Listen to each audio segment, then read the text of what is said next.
Hello there and welcome to another one of our Lexical Lab 1 Minute English videos.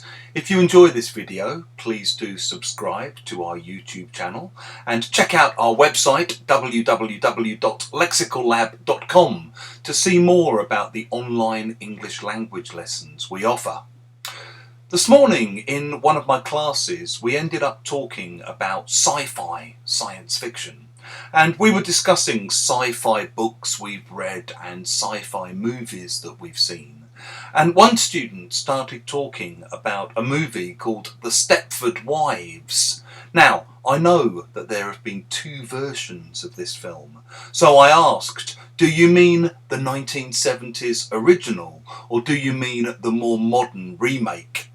It turned out that she hadn't realised that the remake was a remake, at which point I urged her to check out the original, because the remake isn't a patch on the original. It's nowhere near as good as the original.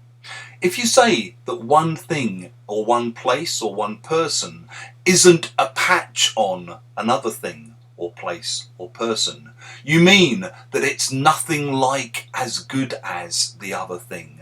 It's nowhere near as good as the other thing. So maybe you've read a book and then you find out that they've turned the book into a film.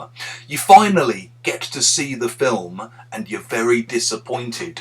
You tell your friends, the film isn't a patch on the book. The book is way better. It's miles better. If you have liked this video, please click the like button below, share it with your friends, and in the comments section below, we'd love to hear about things or places or people that you don't think are a patch on other things or places or people.